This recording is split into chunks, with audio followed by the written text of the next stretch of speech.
Ma fille a pris le cadeau d'anniversaire que je lui avais acheté et a dit « Quel cadeau bon marché et dégoûtant !» Puis elle me l'a jeté au visage. À ce moment précis, ma femme a souri avec mépris et a déclaré « Tu le mérites. Tu n'as jamais vraiment été un père comme mon ex ?» Je n'ai pas réagi. J'ai simplement ramassé le cadeau et je suis parti en silence. Ce qui s'est passé ensuite fut assez inattendu. J'avais l'habitude de penser que l'amour était quelque chose que l'on pouvait mériter, que si l'on travaillait suffisamment, si l'on restait silencieux, si l'on fournissait le nécessaire, les gens finiraient par remarquer l'effort et répondraient avec la même affection. Mais avec les années, j'ai appris que l'amour, du moins le type d'amour que je désirais de ma fille et de ma femme, n'était pas quelque chose que l'on pouvait acheter ni construire. C'était quelque chose qu'elles avaient déjà décidé que je ne méritais pas. Et peu importe le nombre de nuits passées à travailler tard pour payer l'hypothèque en avance, ou le nombre d'anniversaires où j'arrivais avec mon sourire maladroit et mes cadeaux mal emballés, je restais une figure d'arrière-plan dans ma propre maison. Je n'étais pas son père, j'étais l'homme qui partageait la maison de sa mère. Il y a quelque chose d'humiliant à savoir que ta présence est tolérée, pas appréciée. Ma fille, Amara, avait eu 17 ans une semaine avant la grande explosion. Elle avait toujours eu la langue bien pendue. Elle ne manquait jamais de mots cruels quand je suggérais quoi que ce soit son heure de rentrer à la maison ou quelque chose d'aussi petit que le volume de sa musique pendant mes appels vidéo professionnels. Sa mère, Kesha, levait à peine un sourcil dans ces moments-là. En fait, elle semblait amusée. C'est alors que j'ai commencé à le comprendre. Ce n'était pas une simple rébellion adolescente, c'était un comportement appris. Elle imitait la façon dont Kesha me traitait. Et ces dernières années, j'avais cessé de reconnaître l'homme que j'étais devenu.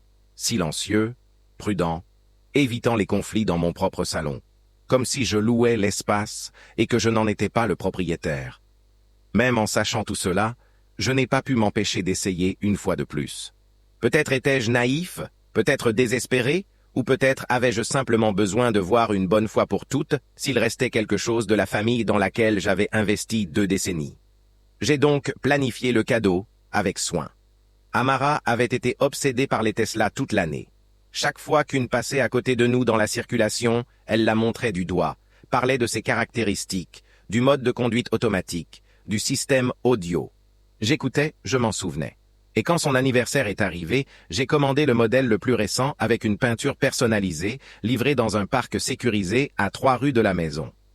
Mais je ne lui ai pas donné la clé directement. Je l'ai mise dans une petite boîte à bijoux délibérément simple, de celles en plastique bon marché que l'on trouve dans un magasin à $1, et je l'ai enveloppée avec du papier journal au lieu de papier cadeau, sans ruban, sans brillant, juste une preuve emballée dans du gris. Je voulais savoir si le cadeau venait de moi, et s'il semblait sans valeur. L'ouvrirait-elle avec gratitude, ou confirmerait-elle ce que je soupçonnais déjà, que je n'étais rien de plus qu'une utilité, un nom sur un chéquier? Je savais que c'était risqué, mais j'étais fatigué de me demander quelle était ma place. Le soir de la fête, la maison était pleine de monde, principalement des amis de Kesha et des camarades d'Amara. Je suis resté près de l'escalier, à moitié caché derrière la rampe, en la regardant rire avec 2 filles qui m'appelaient encore « T » quand elles portaient encore des couettes. La musique était un peu trop forte, l'air chargé de parfums bon marché et de sucre.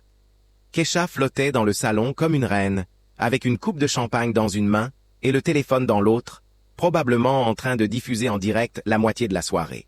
Elle ne m'avait pas adressé un mot réel depuis ce matin-là, quand elle m'avait encore rappelé de ne pas l'embarrasser avec un autre de mes cadeaux ringards. Je n'ai pas répondu, je ne le faisais plus. Finalement, une amie d'Amara a crié par-dessus la musique « C'est l'heure des cadeaux !» Les gens se sont dirigés vers le coin où s'empilaient des sacs de marque et des boîtes brillantes. Kesha distribuait des enveloppes en souriant comme si c'était elle qu'on célébrait. Ma petite boîte emballée dans du papier journal avait l'air ridicule à côté des autres, comme une erreur. Mais je suis resté immobile, observant, attendant.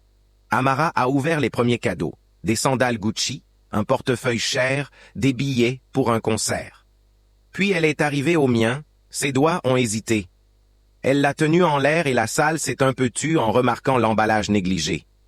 Quelqu'un a ri. Elle ne l'a pas ouverte avec soin. Elle l'a déchirée comme si son existence même l'offensait. En soulevant le couvercle et en voyant le petit porte-clés à l'intérieur, elle a froncé les sourcils, confuse. Il n'y avait ni note ni explication. Juste une clé dans une boîte. Son visage s'est tordu, non pas de curiosité, mais de dégoût. Elle a regardé autour d'elle. Puis elle m'a trouvé du regard à travers la salle et a dit, assez fort pour que tout le monde entende, « Quel cadeau si bon marché et dégoûtant! Qu'est-ce que c'est censé être? Et puis, mon Dieu !» Elle me l'a jeté directement au visage. La clé a heurté ma pommette et est tombée par terre. Tout le monde a eu le souffle coupé. J'ai senti une douleur, pas seulement physique, mais quelque chose de plus profond, quelque chose de définitif. Et alors, Kesha a ri. Elle a ri avec ce sourire amer et serré qu'elle réservait uniquement à moi et a dit « Tu le mérites. Tu n'as jamais vraiment été un père comme mon ex. » À ce moment-là, tout en moi s'est arrêté. Je n'ai pas élevé la voix, je ne me suis pas défendu, je me suis simplement baissé. J'ai ramassé la boîte, j'ai soufflé sur la clé comme si c'était une poussière, je suis monté dans mon bureau, j'ai fermé la porte derrière moi, je me suis assis dans le noir, tenant cette petite boîte dans la main comme si c'était une bombe qui venait d'exploser. Je suis resté là jusqu'à ce que tout le monde soit parti. Je ne suis pas redescendu. Je ne voulais pas voir le désordre, les miettes de gâteau sur le sol, les échos de leurs rires rebondissant sur les murs. Cette nuit-là, j'ai dormi sur le canapé du bureau et le matin, j'ai passé un seul appel. Pas à Kesha, pas à Amara, à mon avocat. Je me suis réveillé avant l'aube le lendemain. La lumière filtrait à peine à travers les lames des stores. Mon cou me faisait mal à cause du canapé dur, mais l'inconfort n'était rien comparé au vide dans ma poitrine. La boîte était toujours sur la table basse où je l'avais laissée, la clé du Tesla brillant faiblement sous la lumière tamisée. Je ne l'ai pas touchée, je l'ai simplement regardée pendant longtemps, laissant le silence s'installer comme la poussière. Cette petite pièce de plastique en forme de voiture miniature était devenue autre chose. Ce n'était plus un cadeau, mais un verdict. Tout ce dont j'avais besoin de savoir sur ma place dans cette maison avait été révélé au moment où elle avait heurté ma joue et était tombée par terre. Je ne lui ai pas dit que je partais. Je n'ai laissé aucune note. Je n'ai pas claqué les portes ni fait un grand discours. Je suis simplement sorti par la porte principale. J'ai conduit jusqu'au bureau de mon avocat et je lui ai demandé de préparer les papiers. Simple, froid, propre. J'avais déjà pris ma décision lors de cette longue nuit sur le canapé, et je n'allais pas me traîner un mois de plus, encore moins une année de plus, à être humilié dans ma propre maison. Mes amis m'avaient déjà prévenu auparavant. Des personnes qui voyaient la dynamique entre Kesha et moi me demandaient prudemment si j'allais bien. Je le niais toujours parce que qui veut admettre que son mariage s'est transformé en une hostilité silencieuse et en un champ de mines émotionnelles? Qui veut être l'homme qui est resté trop longtemps dans un endroit où il n'était pas aimé? À midi, les papiers étaient imprimés, signés et rangés dans une enveloppe élégante. J'ai conduit jusqu'à la maison plus lentement que d'habitude, avec le poids de la matinée pesant sur ma poitrine. L'allée était déjà pleine de 2 voitures inconnues, probablement des invités qui avaient à passer la nuit. J'ai garé dans la rue. Je n'avais pas envie d'expliquer quoi que ce soit, ni d'attendre que quelqu'un déplace sa voiture. En entrant, la maison sentait le glaçage et la pizza froide. Des serpentins pendaient encore du plafond. Des assiettes couvraient les comptoirs. Personne ne nettoyait. Kesha était sur le canapé, regardant son téléphone, les jambes repliées sous elle comme si rien ne s'était passé. Amara n'était visible nulle part. Elle m'a à peine regardé quand je suis entré. « Tu es revenu » a-t-elle dit, plus comme une accusation que comme un salut. Je n'ai pas répondu. J'ai posé l'enveloppe sur la table basse à côté d'un morceau à moitié mangé de gâteau velvet rouge et j'ai dit calmement « C'est fini ». Ses sourcils se sont légèrement levés. Elle a regardé l'enveloppe comme si c'était une blague, puis l'a ouverte lentement et a commencé à lire. Je suis resté debout avec les mains dans les poches, le cœur battant fort mais le visage serein. Je n'allais pas lui offrir une scène. Non, cette fois, elle a lu les premières pages. Sa bouche s'est crispée. Quand elle a levé les yeux, son regard était plus tranchant que je ne l'avais vu depuis des années. « Tu es sérieux ?» a-t-elle demandé. « Tout à fait » ai-je répondu. Elle a lâché un rire sec et a jeté les papiers sur la table. « Donc c'est tout, une petite crise de colère et tu abandonnes déjà ?» J'ai ri mais sans humour. Cette crise de colère n'était que la dernière page d'un long livre. Elle s'est alors levée, les bras croisés, en faisant les 100 pas comme si elle allait lancer l'un de ses discours répétés. Tu es dramatique. On parle de ta fille. Elle a commis une erreur. Les adolescents font ça. Tu vas détruire toute notre vie pour un mauvais anniversaire? Ce n'était pas une erreur, ai-je dit d'une voix ferme. Elle n'a fait que refléter ce qu'elle a vu. Tu lui as appris pendant des années que j'étais jetable. Elle a simplement dit à voix haute ce que tu as toujours insinué. Et j'en ai fini de vivre comme ça. Kesha m'a regardé, et pendant une seconde, j'ai cru qu'elle allait pleurer, crier ou supplier. Mais au lieu de cela, elle a souri avec mépris. Bien, tu veux partir. Ne t'attends pas à ce que je me batte pour toi, mais ne crois pas que tu partiras avec tout. J'ai hoché la tête calmement. Tu peux garder ce que tu veux, je ne la retiendrai pas, mais tu n'obtiendras pas un centime de plus que ce que permet l'accord prénuptial. Tu te souviens des clauses? Son visage a légèrement pâli. Bien sûr qu'elle s'en souvenait. Elle les avait signées il y a 10 ans, à l'époque où nous faisions encore semblant de nous faire confiance. C'était ironiquement son idée, sa façon de prouver qu'elle n'était pas après l'argent. Je n'y avais pas accordé beaucoup d'importance à l'époque, mais maintenant j'étais content de l'avoir fait. Elle a cligné plusieurs fois des yeux en essayant de se recomposer. Elle va te détester. Tu le sais, a-t-elle dit. Tu la perdras pour toujours. Je l'ai regardée avec une clarté que je n'avais pas ressentie depuis des années. Ferme, définitive, sans hésitation. Je ne l'ai jamais eue, ai-je répondu. Je l'ai laissée là debout. Je suis monté à l'étage pour faire une seule valise, et au coucher du soleil, j'étais déjà dans un hôtel du centre-ville. Le silence de cette chambre était différent de celui que je connaissais dans ma maison. Il n'était pas chargé. Il n'était pas tranchant ni étouffant. C'était juste du silence. Calme, paisible. Je me suis assis au bord du lit, et j'ai regardé par la fenêtre pendant longtemps, observant la circulation en bas, sentant le poids dans ma poitrine commencer à se déplacer lentement. Il n'a pas disparu, mais il est devenu plus léger. Je n'ai pas pleuré. Je ne me suis pas senti fier, ni soulagé, ni victorieux. Je me suis simplement senti calme. Et dans ce calme, pour la première fois depuis longtemps, je me suis à nouveau senti un homme. La première semaine après mon départ a été un mélange de souffle de liberté et de douleur sourde sous les côtes. Je me suis installé dans un condominium que j'avais acheté des années auparavant comme investissement en pensant le louer un jour. Il était presque inutilisé, propre et stérile, attendant quelqu'un avec un but. Je suppose que ce quelqu'un a fini par être moi. Les murs étaient d'un gris doux, les meubles rares, mais fonctionnels. Il n'y avait pas d'odeur de bougie à la vanille, ni de son lointain de vidéos TikTok. Il n'y avait pas de talons résonnants sur le parquet, juste moi, un réfrigérateur à moitié rempli avec le strict nécessaire et le bourdonnement doux de la climatisation. C'était une sorte de soulagement étrange de vivre dans un endroit où personne ne levait les yeux au ciel en me voyant entrer, où le silence ne se sentait pas comme une punition, mais comme la paix. Je n'ai raconté à personne au travail ce qui s'était passé, du moins pas au début. J'arrivais chaque jour avec ma chemise repassée et mon pantalon de costume habituel. Je faisais mes tournées, je participais aux réunions avec les clients et je signais des contrats comme si ma vie ne s'était pas coupée en deux. Mais les gens ont remarqué le changement. Mon assistante, Laurie, m'observait avec plus d'attention. Elle a commencé à m'apporter du café sans que je le demande. Et une fois, elle a même laissé un post-it qui disait « Tu as l'air plus léger. J'espère que c'est une bonne chose. » Je n'ai pas répondu, mais j'ai gardé le mot. Je l'ai glissé dans le tiroir de mon bureau comme un souvenir d'une version de moi qui se réveillait enfin. La première fois que j'ai éteint mon téléphone pour la nuit, je l'ai vraiment éteint. Sans vibration, sans vérifier les messages, sans me sentir coupable pour cela. J'ai dormi presque 12 heures. Quand je me suis réveillé, je n'ai pas couru chercher des messages de Kesha ou d'Amara. Je n'en attendais aucun. Le monde n'a pas arrêté de tourner parce que j'avais cessé de répondre. En fait, rien n'avait vraiment changé de leur côté. Pendant des jours, il y a eu du silence. Pas d'excuses, pas d'appels. Seulement des publications sur les réseaux sociaux depuis le compte public d'Amara. Des photos d'elle faisant la moue lors d'un brunch sur un toit. Kesha taguée dans les commentaires avec des emojis cœurs et des blagues internes. Pour elle, je m'étais simplement enfui, et apparemment c'était très bien comme ça.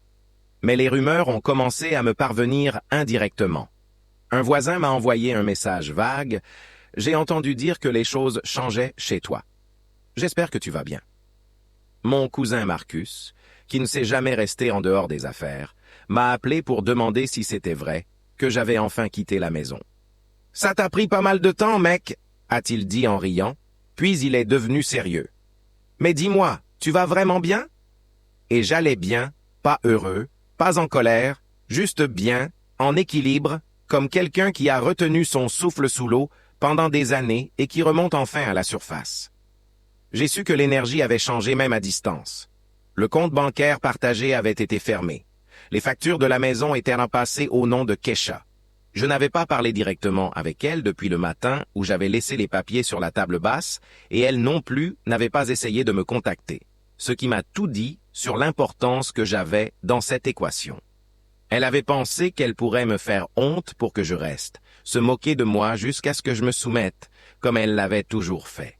Mais cette fois, j'avais terminé le rôle du fournisseur silencieux avec un siège au premier rang pour assister à sa propre érosion. Et Amara aussi. Je l'observais à distance. Ça faisait plus mal que je ne voulais l'admettre de ne pas avoir de nouvelles d'elle. J'avais aidé à élever cette fille. Je lui avais tressé les cheveux quand elle avait 7 ans et voulait ressembler à sa cousine à un mariage. Je l'avais attendue dans la voiture pendant des heures de répétition de danse. Je l'avais emmenée au match de football. Je restais éveillé à éditer ses dissertations quand elle avait besoin d'aide. Et pourtant, rien de tout cela ne semblait avoir d'importance quand était venu le moment pour elle de choisir la décence plutôt que l'orgueil.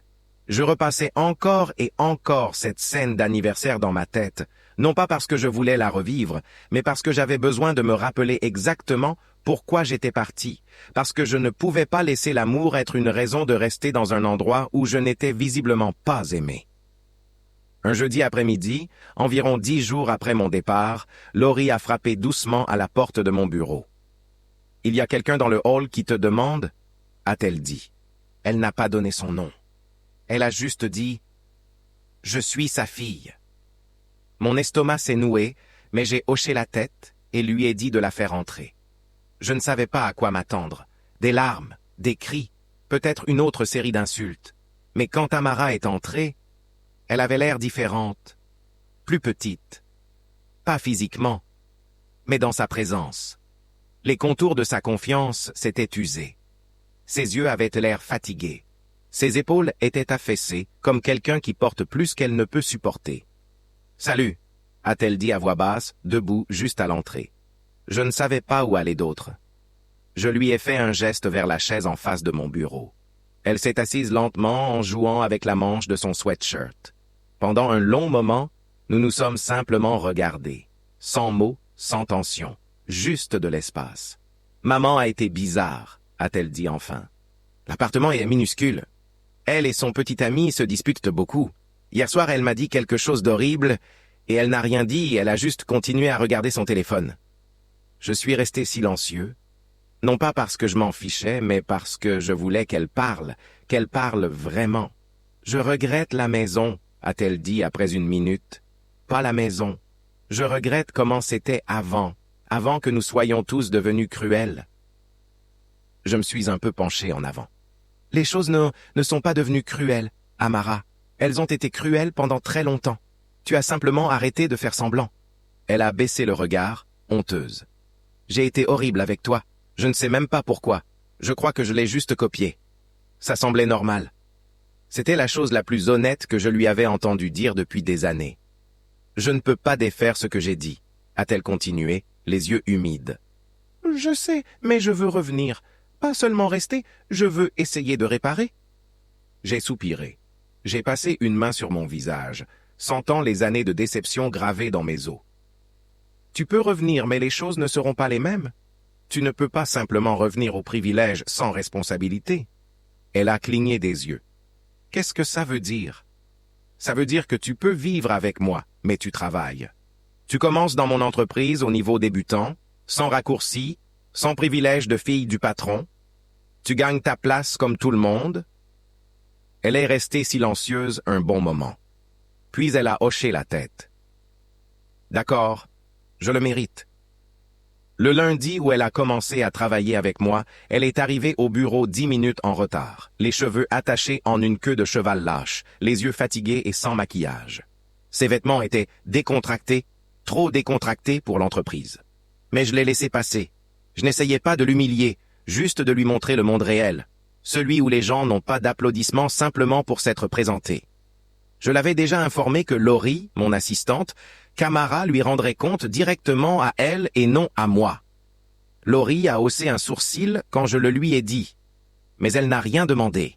Elle avait vu le changement dans ma vie se développer lentement, couche après couche. Elle savait que cela ne concernait pas la commodité, mais la structure, des limites que j'aurais dû établir des années plus tôt, mais que je n'avais jamais osé imposer. Voir Amara répondre au téléphone et classer des factures semblait irréel au début. Il y avait eu un temps où elle levait les yeux au ciel, rien qu'en passant devant l'immeuble, en traitant mon entreprise de corporatisme sans âme. Maintenant, elle était là à imprimer des feuilles de calcul et à apporter des commandes de café, en hochant poliment la tête quand les stagiaires demandaient de l'aide. Je l'observais de loin, sans intervenir, sans même lui donner une tape d'approbation. Si elle devait changer, cela devait venir de l'intérieur. Je n'allais pas être le sauveur de la même fille qui m'avait humilié devant un groupe de personnes à peine quelques semaines plus tôt. L'amour n'était pas annulé, mais l'accès aux bénéfices de mon sacrifice avait été révoqué. La première semaine a été dure. On le voyait sur son visage, dans la façon dont elle luttait pour garder son calme, quand Laurie la corrigeait fermement ou quand on lui demandait de refaire une tâche qu'elle croyait avoir bien faite. Personne ne lui accordait un traitement spécial. Personne ne savait même qu'elle était ma fille. Elle n'avait pas de badge avec le nom de famille, juste Amara, écrit en lettres noires sur un badge ordinaire. Et quand quelqu'un a plaisanté le deuxième jour en disant qu'elle semblait trop délicate pour le travail de réception, elle n'a pas répondu avec arrogance. Elle l'a avalé, a hoché la tête et a continué à travailler. Pour moi, c'était le début de quelque chose. Un après-midi, je suis resté dans le couloir à côté de la salle des photocopies et je l'ai entendu parler avec Laurie. Elle ne savait pas que j'étais là. « Il est différent », disait-elle à propos de mon père. Avant, je pensais qu'il n'était qu'un bruit de fond, mais il gère tout ça. Les gens le respectent. Ils l'écoutent quand il parle.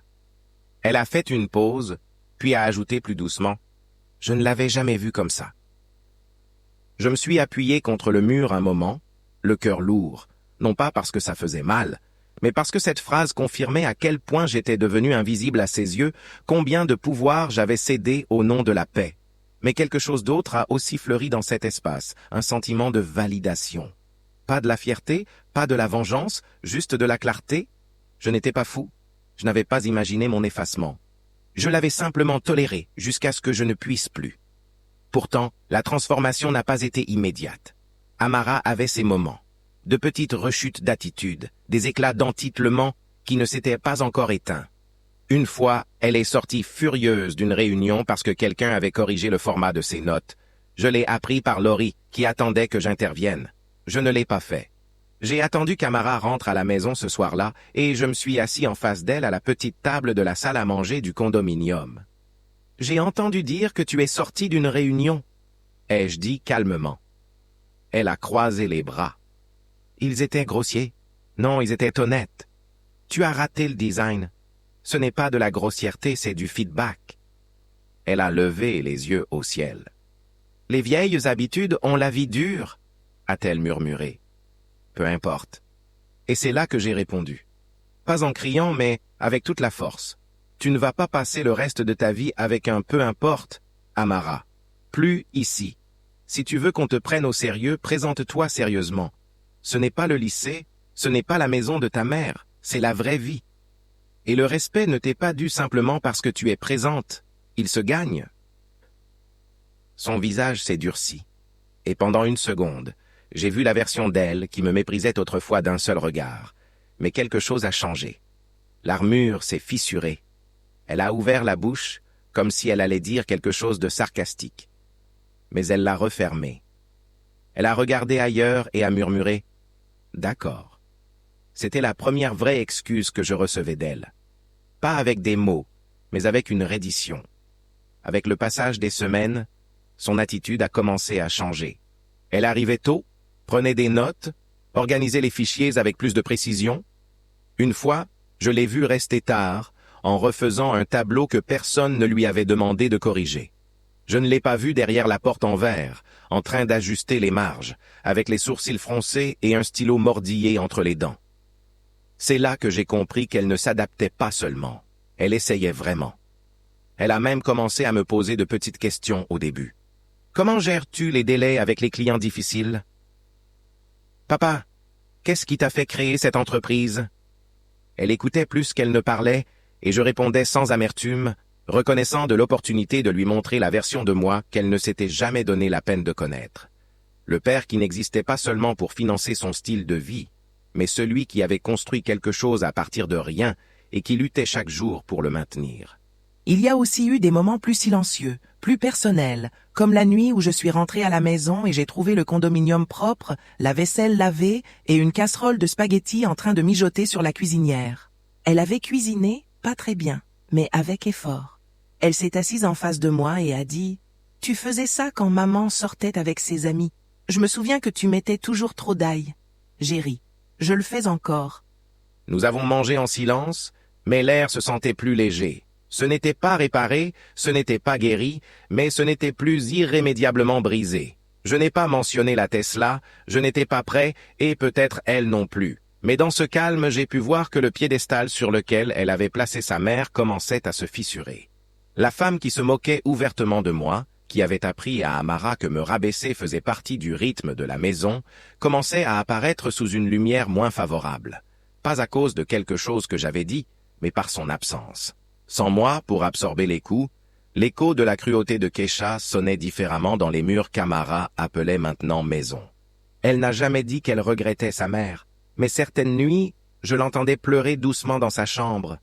Et je n'entrais pas, non pas parce que je ne m'en souciais pas, mais parce que je savais qu'elle avait besoin de s'asseoir dans cette douleur un moment, que le deuil ne consiste pas toujours à perdre quelqu'un, mais à voir la vérité pour la première fois et à se rendre compte que tu as aidé à peindre le mensonge. Quand Amara a eu 2 mois de travail dans l'entreprise, plus personne ne la voyait comme une intérimaire ou une inconnue. Elle s'était intégrée non pas parce qu'elle voulait impressionner, mais parce qu'elle avait enfin compris que personne ne lui devait de révérence.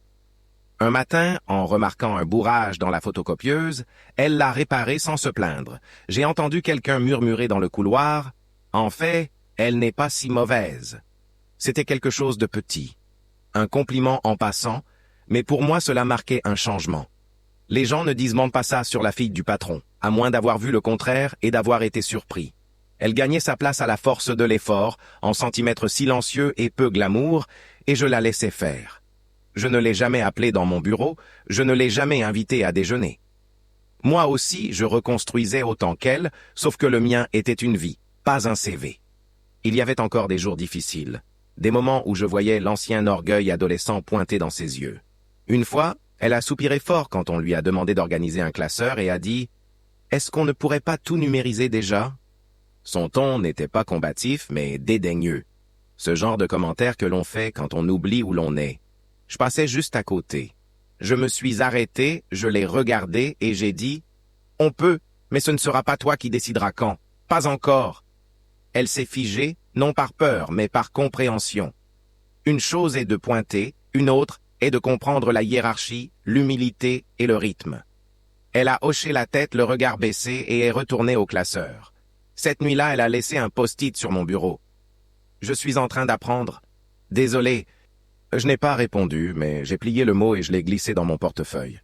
À la maison, nous étions tombés dans une routine qui ressemblait à la paix, même si ce n'était pas encore le réconfort. Elle cuisinait une fois par semaine, généralement quelque chose de trop ambitieux vu sur TikTok. Et je le mangeais toujours, même si ça sortait à moitié brûlé.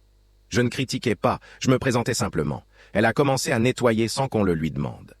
Les vêtements se pliaient tout seuls. Les serviettes pendaient droit. Sa porte, autrefois toujours fermée, a commencé à s'ouvrir plus souvent. Certaines nuits, elle s'asseyait avec moi sur le balcon. Tous les deux avec une boisson chaude, en regardant la ville comme 2 étrangers qui avaient décidé d'essayer à nouveau d'être une famille. Nous ne parlions pas de Kesha. Elle flottait entre nous comme une fumée que personne ne voulait respirer, mais je savais qu'elle lui manquait. Je le remarquais quand elle vérifiait son téléphone avec cette déception silencieuse en voyant que les messages de sa mère étaient moins nombreux, plus froids et remplis d'excuses. Une nuit, vers la 3e semaine du 3e mois, elle est rentrée avec les yeux gonflés et ce genre de silence qui ne demande pas à être brisé. Elle est allée directement dans sa chambre, a fermé doucement la porte et n'est pas sortie pendant des heures. J'ai attendu. J'ai préparé le dîner, quelque chose de simple, familier, et j'ai laissé une assiette sur la table. Quand elle est enfin sortie, elle portait la capuche sur la tête et le téléphone pendait à ses doigts comme un poids mort. « Elle m'a bloqué », a-t-elle dit à peine audible. « Elle a dit que j'essayais juste de me rapprocher de toi pour l'argent. »« Non », a-t-elle ajouté. J'ai laissé les mots tomber. Je ne voulais pas dire quelque chose qui sonnerait comme un triomphe, ou, pire, comme du sel sur la plaie. Elle a dit que tu étais faible, a-t-elle continué en serrant la capuche.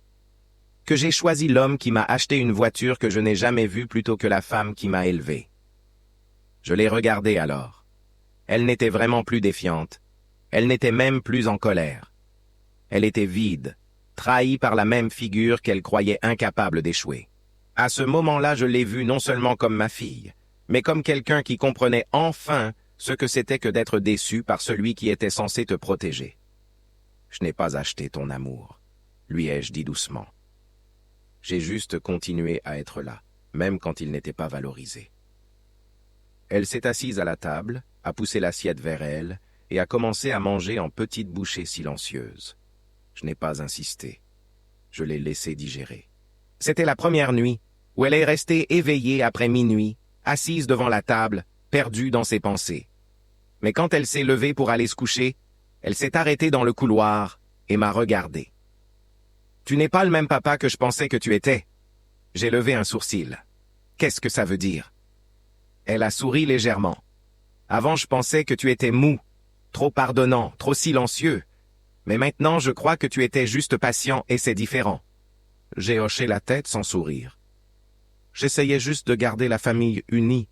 Je ne savais pas que j'étais le seul à essayer. Elle est restée un moment de plus, puis est allée dans sa chambre.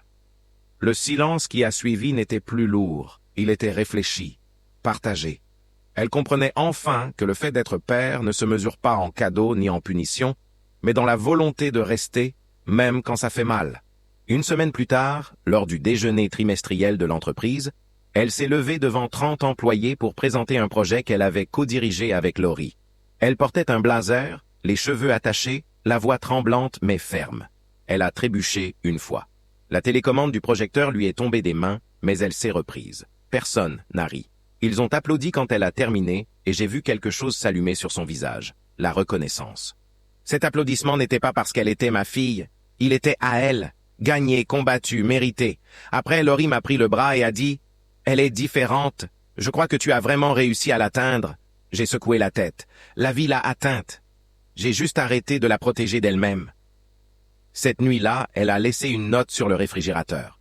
« J'économise pour une voiture d'occasion.